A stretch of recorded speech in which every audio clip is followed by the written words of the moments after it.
नमस्कार दोस्तों, कैसे हैं आप सभी। उम्मीद करता हूँ आप लोग बहुत अच्छे होंगे और आप लोगों की तैयारी बहुत अच्छी चल रही होगी। मैं आपका अपना आलोक सिन्हा आप सभी का स्वागत मेरे यूट्यूब चैनल द एस्पायरेंट में करता हूँ। जैसा कि थंबनेल से देख के आपको पता चल गया है, आज का वीडियो बहुत खास है। ये उन लोगों के लिए है जिनका अभी भी हाल ही में सिलेक्शन से सीजीएल 2021 में जो फाइनली सेलेक्टेड हो चुके हैं। तो सबसे पहले मेरे भाई बहुत बहुत बहुत बधाई आप लोगों को, बहुत बहुत बधाई के पात्र हैं। आपने एसएससी का एक बहुत ही प्रतिष्ठित एग्जाम पास कर लिया है और आप विभिन्न विभिन्न विभागों में, विभिन्न मंत्रालयों में आपका सिलेक्शन ग्रुप बी और ग्रुप सी पोस्ट पे होने वाला है। तो सबसे पहले तो बहुत बहुत बधाई। तो आप लोगों के लिए इस वीडियो में बहुत कुछ है। मैं जो इस वीडियो को बना रहा हूँ वो मैं इसलिए बना रहा हूँ क्योंकि आप लोगों को का जो फाइनल सिलेक्शन किसी भी डिपार्टमेंट में हुआ, मैं मोस्टली 3-4 जो मेजर्स डिपार्टमेंट हैं जहाँ पे जहाँ बच्चे जाते हैं, एक्साइज इंस्पेक्टर जो कि आपको पता है कि सीबीआईसी है के अंतर्गत आता है, प्रिवेंटिव ऑफिसर हो गया, इनकम टैक्स इंस्पेक्टर हो गया, और साथ ही में मैं जो जिस एज ए जीएसओ में काम कर रहा हूँ तो जीएसओ वाले बच्चे भी, उनके लिए भी, और साथ में स्टैटिस्टिकल इन्वेस्टिगेटर वाले बच्चे और रिमेनिंग और भी बाकी सारी जो पोस्ट होती है उन सब में लगभग सारी चीज़ें एक तरह ही चलती है। तो मैं उन चीज़ों के बारे में आपको, उस पोस्ट के बारे में सारी ज्वाइनिंग प्रोसेस आपको बताऊंगा कि अभी जो आपका सिलेक्शन हुआ है तो अभी से लेकर के आपका ज्वाइनिंग प्रोसेस तक क्या क्या चीज़ें चलने वाली है। तो वीडियो को अंत तक जरूर देखना, बहुत ही मज़ा आने वाला है और आपको बहुत सारी चीज़ें सीखने को मिलेगी। चलिए शुरू करते हैं।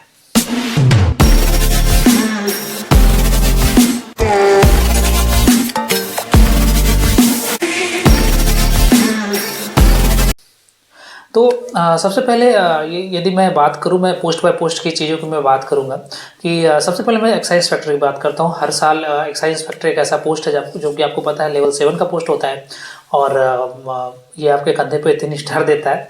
तो इसकी एक फीलिंग भी अलग होती है इस पोस्ट की। तो बहुत अच्छा पोस्ट है और इसमें हर साल लगभग ऑन एन एवरेज सबसे ज़्यादा वैकेंसीज आती है और सबसे लोएस्ट कट ऑफ जो 4600 ग्रेड पे में है कॉमन बेस इसी का जाता है।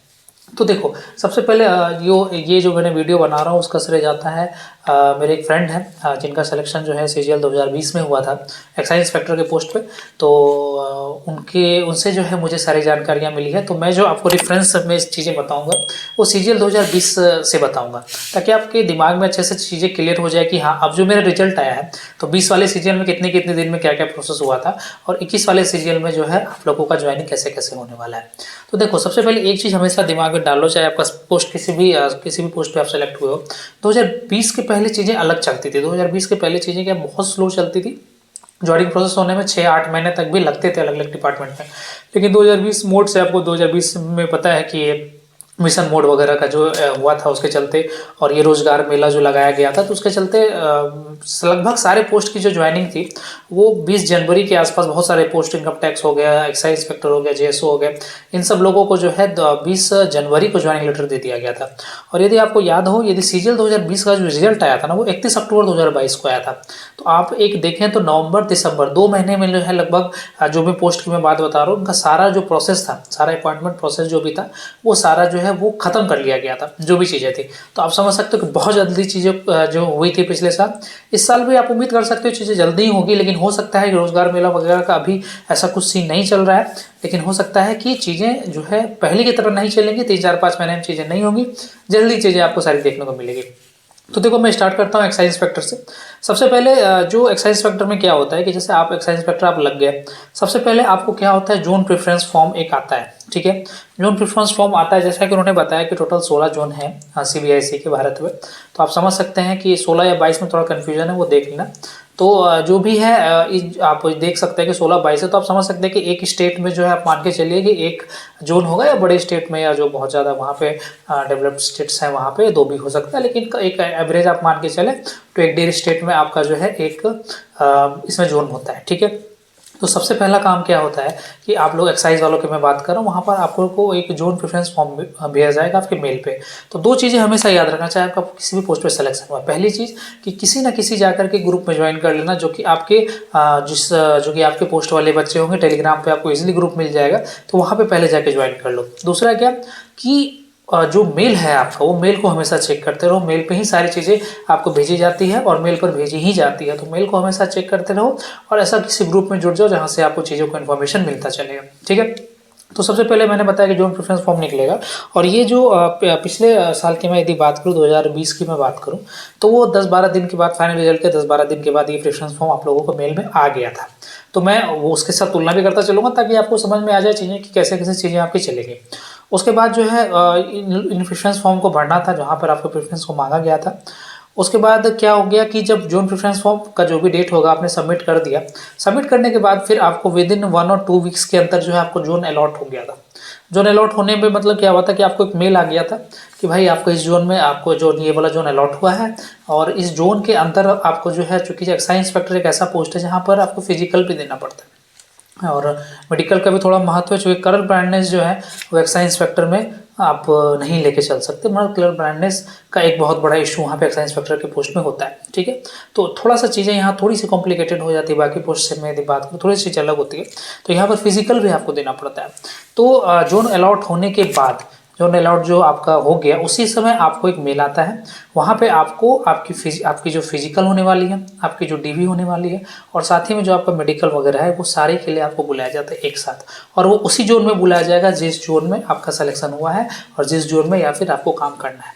ठीक है, तो उसके बाद क्या है कि वहीं पर आपको फिजिकल और मैं इतनी ज़्यादा चीज़ों को डिटेल में नहीं जाऊँगा, फिजिकल के बारे में आपको पता है फिजिकल में सीन क्या चलता है। जो भी फिजिकल की कोई रिक्वायरमेंट है वो आपको पूरी करनी होती है, और उसके बाद साइकिलिंग वगैरह किया जाता है। ठीक है, उसके बाद इसमें एक कलर ब्लाइंडनेस वाले का बहुत ज़्यादा है। इसमें यदि आप कलर ब्लाइंड हैं और आपका इस पोस्ट में सिलेक्शन हो गया है, तो मेरे भाई आपके साथ बहुत दिक्कत होने वाली है।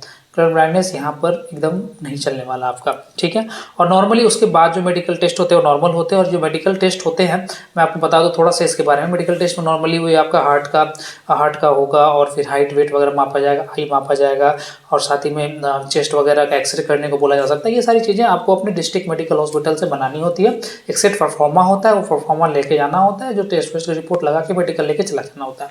तो यदि आप कलर ब्लाइंड नहीं हैं तो फिर आपको ज़्यादा सोचने की ज़रूरत नहीं है, क्योंकि पैदल चलना और साइकिल तो हर कोई चला ही लेता है। ठीक है, और जैसा कि उन्होंने बताया कि फिजिकल बहुत ज़्यादा लीनियंट होता है, उसमें कोई दिक्कत नहीं है, आप आराम से इस चीज़ को कर सकते हैं।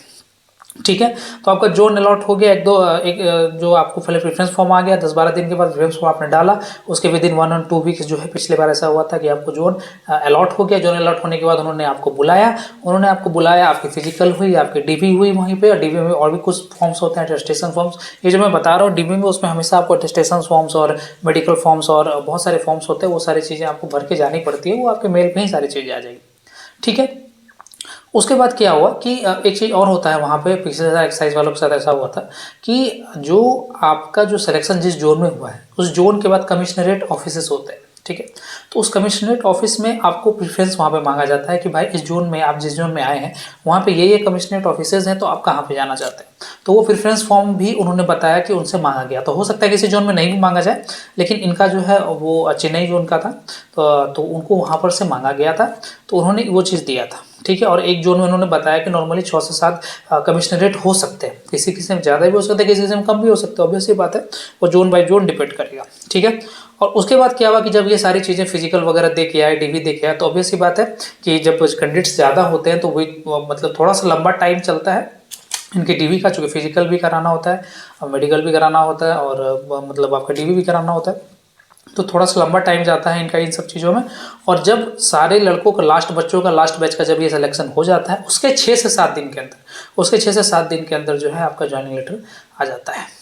ज्वाइनिंग लेटर उसके बाद आ गया था पिछले बार, और ज्वाइनिंग लेटर जनरल जैसा कि उन्होंने बताया कि वही 20 जनवरी को एक बार ही सबको अलॉट किया गया था, और वो ज्वाइनिंग लेटर जो है आपको मेल पे भी आ जाता है। और पिछले बार रोजगार मेला का हुआ था, इस बार अभी तक ऐसा कुछ क्लियर नहीं है, तो रोजगार मेला में भी आप जाकर के ले सकते हैं यदि आपका नाम आया है तो। हालांकि बहुत लोगों का ये होता है कि सर रोजगार मेला में नहीं जाए तो क्या होगा, तो रोजगार मेला में नहीं जाने से भी कोई इशू नहीं होता, लेकिन मैं सजेस्ट करूँगा कि आपको जाना चाहिए। यदि आप नहीं भी जा पाए तो कोई बात नहीं, आपके घर पे और मेल पे वो आ जाता है ज्वाइनिंग लेटर, तो आपको उसका काम आप पे चलते नहीं रुकने वाला है।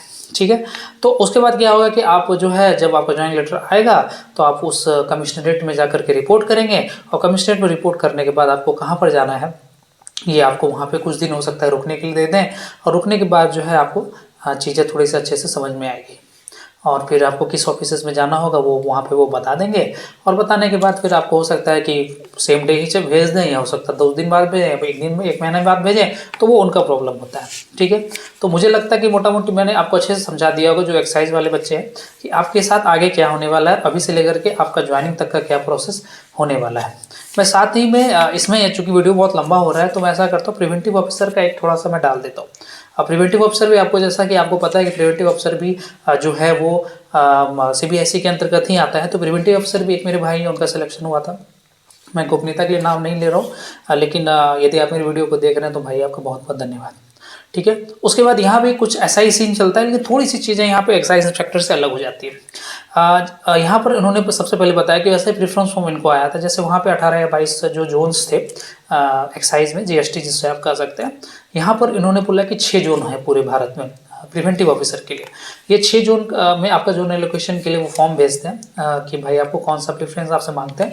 आप प्रेफरेंस फॉर्म भरते हैं, प्रेफरेंस फॉर्म्स के भरने के बाद आपका जोन एलोकेट हो जाता है, आपको पता चल जाता है कि आपको कौन सा जोन मिला है। और उसी जोन में फिर आकर के, जैसा कि उन्होंने बताया कि 31 अक्टूबर को इनका रिजल्ट आया था, और 15 नवंबर को जो है इनका जो है विद इन 1 वीक इनका प्रेफरेंस फॉर्म आ गया था। इन्होंने प्रेफरेंस फॉर्म भरा और 15 नवंबर को इनकी DV इनको एक मेल आता है कि आप 15 दिन के अंदर 31 अक्टूबर के रिजल्ट, तो 15 को इनको एक मेल आया कि आप ये वाला जो है जोन अलॉट हुआ है, और यहाँ पर आपको जो है आपको DV करना है, मेडिकल करना है, फिजिकल करना है।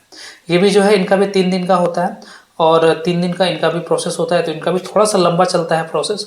जो भी DV का सारे कैंडिडेट्स वगैरह को, यदि ज़्यादा कैंडिडेट्स होंगे तो वहाँ थोड़ा टाइम लग सकता है। और उसको होने के बाद फिर जो है उनको घर भेज दिया जाता है। घर भेजने के बाद इन्होंने बताया कि लगभग 1 महीने के बाद जो है इनकी फाइनल ज्वाइनिंग लेटर आई, जहाँ पर के इनको जो है जो इन्होंने जोनल ऑफिस में आकर के ज्वाइन किया था। ठीक है, जोनल ऑफिस में ज्वाइन किया, और फिर वहाँ पे इन्होंने बताया कि जोनल ऑफिस में ज्वाइन करने के बाद जो है इनकी ट्रेनिंग होगी, 1 से 1.5 महीने की ट्रेनिंग होगी। तो ट्रेनिंग जो है एक्साइज वालों की भी होती है और इनकी भी ट्रेनिंग होती है। तो इनका क्या है, सीन ऐसा चलेगा कि फिर उसके बाद आपको ट्रेनिंग में भेज दिया जाएगा, और ट्रेनिंग से आने के बाद, या हो सकता है कहीं कहीं ट्रेनिंग से पहले भी आपको बता दिया जाए कि आपको एग्जैक्ट किस ऑफिस में जाके काम करना है। तो ऐसा कुछ सीन होता है, चूँकि PO का आपको पता है प्रिवेंटिव ऑफिसर का जो जॉब होता है वो या तो एयरपोर्ट्स पे होता है या तो पोर्ट्स पे होता है। ठीक है, तो एयरपोर्ट्स पे भी हो सकता है, पोर्ट पे भी हो सकता है। तो नॉर्मली पोर्ट्स वाले जो एरिया, जो कोस्टल एरियाज़ हैं, वहाँ पर आपको ये पोस्ट ज़्यादा देखने को मिलेंगे। हालांकि कुछ एयरपोर्ट्स में भी इनकी पोस्टिंग होती है, लेकिन इनका जो है इनकी सीट्स जो है थोड़ी कम होती हैं। ठीक है, और इन्होंने जैसा कुछ चीज़ें बताई, जैसे ये मुंबई में है, मुंबई जोन में है इनका। उन्होंने बताया कि छत्रपति शिवाजी जो एयरपोर्ट है वहाँ पे भी पोस्टिंग हो सकती है। JNPT जो नया वसोवा बंदरगाह है, जवाहरलाल नेहरू बंदरगाह, वहाँ पर भी इनकी पोस्टिंग हो सकती है। तो ये लोगों ने बताया कि ये सब जो पोस्टिंग्स होती हैं ये फील्ड वर्क के अंतर्गत आई जाती है प्रिवेंटिव ऑफिसर के। और कुछ प्रिवेंटिव ऑफिसर होते हैं जो ऑफिशियली भी काम करते हैं, और JNPT का ही एक अंग है JNCH, जहाँ पे ऑफिस ड्यूटी होती है प्रिवेंटिव ऑफिसर की। तो मोटा मोटी आप एक, मैं समराइज यदि चीज़ों को करूँ प्रिवेंटिव ऑफिसर के बारे में, तो आपका सबसे पहले प्रेफरेंस फॉर्म आएगा, वो 1 सप्ताह के बाद आ जाए, 15 दिन के बाद आ जाए, जो भी हो, रिजल्ट आने के बाद आएगा। उसके बाद आपको जो है आप उसको प्रेफरेंस को भरेंगे कि आपको कौन सा जोन चाहिए होगा। उसके बाद जोन एलोकेट होगा। जोन एलोकेट होने के बाद आपको वापस वहाँ से वो एक डेट भेजेंगे कि आप इस तारीख को आइए हमारे पास, आपका वहाँ पे मेडिकल होगा, वहाँ पे आपका DV होगा, और वहाँ पे आपका जो है फिजिकल भी होगा। ठीक है, जो मेडिकल का सीन है वो डिपेंड करता है कि ऐसा भी हो सकता है कि वो आपको घर से ही फॉर्मेट दे दें, वो लेकर के आप चले जाएं, या हो सकता है वो वहाँ भी करा ले। टोटली उन पर डिपेंड करेगा, ये अलग अलग जोन पे भी निर्भर कर सकता है। तो मेडिकल में ऐसा कोई इशू नहीं है, आप आराम से कर सकते हैं। कुछ टेस्ट वगैरह कराने होते हैं, चाहे आप घर से कराएं या वहाँ से कराएं, उसमें इतना डरने वाली बात नहीं होती है। तो ये जो प्रोसेस है 3 दिन का उन्होंने बताया, ये प्रोसेस होता है 3 दिन का, बारी बारी से सब बच्चों का प्रोसेस हो जाएगा। उसके बाद आपको घर वापस भेज दिया जाएगा, और घर वापस भेजने के बाद आपको जो भी टाइम लगे, इनको 1 महीना लगा था, 1 महीना के बाद ज्वाइनिंग लेटर भेज दी जाएगी। और ये बात हमेशा ध्यान रखना कि ज्वाइनिंग लेटर जो होती है वो 1 महीना का वैलिड होता है किसी भी पोस्ट के लिए। तो जिस डे 20 तारीख को जो है 20 जनवरी 2023 को जो है ज्वाइनिंग लेटर दी गई थी, और विद इन 1 मंथ मतलब फरवरी तक, 18-19 फरवरी तक, जो भी 30 दिन का फेज होगा, उस 30 दिन के अंदर जो है आपको आके ज्वाइन करना पड़ता है। अब यहाँ पे एक चीज़ें होती है, थोड़ा सा एक्सटेंशन के बारे में लोगों को बहुत डाउट होता है, सर एक्सटेंशन का क्या करना। सर देखो, एक्सटेंशन इजीली 3 मंथ्स का मिल जाता है डिपार्टमेंट में, उससे ज़्यादा कोई मिल सकता है। यदि आपके पास वैलिड रीज़न है तो आप लगा सकते हैं, नहीं तो 3 महीना तक का एक्सटेंशन के लिए जो है आपको ज़्यादा कुछ सोचना होता नहीं है। उसके बाद एक बहुत सारा केस होता है टेक्निकल रेजिग्नेशन का। तो यदि भाई आप लोगों को टेक्निकल रेजिग्नेशन से रिलेटेड कुछ डाउट होगा तो आप लोग कमेंट बॉक्स में मुझसे पूछ लेना। यदि मुझे ऐसा लगेगा कि हाँ ये क्वेरी कुछ ज़्यादा ही है तो मैं एक अलग से वीडियो बना दूंगा इस पर। और भी यदि कुछ डाउट्स हैं आपको ज्वाइनिंग प्रोसेस से रिलेटेड, खास के CBIC वालों के लिए, तो उसमें भी आप कमेंट्स में मुझसे पूछ लेना। और बल्क में यदि क्वेश्चंस आते हैं तो मैं आपके एक वीडियो बना के उसके डाउट को क्लियर कर दूंगा। तो उम्मीद करता हूं कि जो भी CBIC वाले हैं, जो भी इस बार एक्साइज इंस्पेक्टर या प्रिवेंटिव ऑफिसर लगे हैं, उनको सारी चीज़ें समझ में आ गई होगी कि भाई आपका प्रोसेस चलने कैसे वाला है।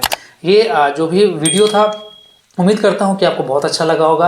और यदि अच्छा लगा है तो आपको पता है क्या करना है। नीचे ये टेलीग्राम वाला जो आइकॉन आपको दिख रहा है वहां पर आकर के आप मुझसे जुड़ जाएगी। और वो जो एक सब्सक्राइब वाला बटन आपके बगल में है उसे जाकर के जरूर जाकर क्लिक कर दीजिएगा, क्योंकि आपका भाई जो है इसी तरह की बहुत सारी इंफॉर्मेटिव वीडियोस लाता रहता है, इंस्पायरिंग वीडियोस लाता रहता है। इंटरव्यू वीडियो हमारे चैनल पर आती ही रहती है, जिसमें आपके जैसे छोटे शहरों से आए हुए लोगों की कहानी होती है, जिन्होंने अपनी मेहनत के बल पे और बहुत कुछ अपनी ज़िंदगी में अचीव किया होता है। तो चलो आज के लिए इतना ही। और जो रिमेनिंग जो पोस्ट है उसके लिए मैं अलग वीडियो बना रहा हूँ, क्योंकि एक वीडियो में बहुत ज़्यादा ये चीज़ें लंबी हो जाएगी। तो उम्मीद करता हूँ कि सेशन आपको बहुत अच्छा लगा होगा। अच्छा लगा है तो दोस्तों के बीच में शेयर कीजिए। अपना प्यार यूँ ही बनाए रखिए। जल्दी मिलता हूँ अगली वीडियो में, तब तक के लिए जय हिंद।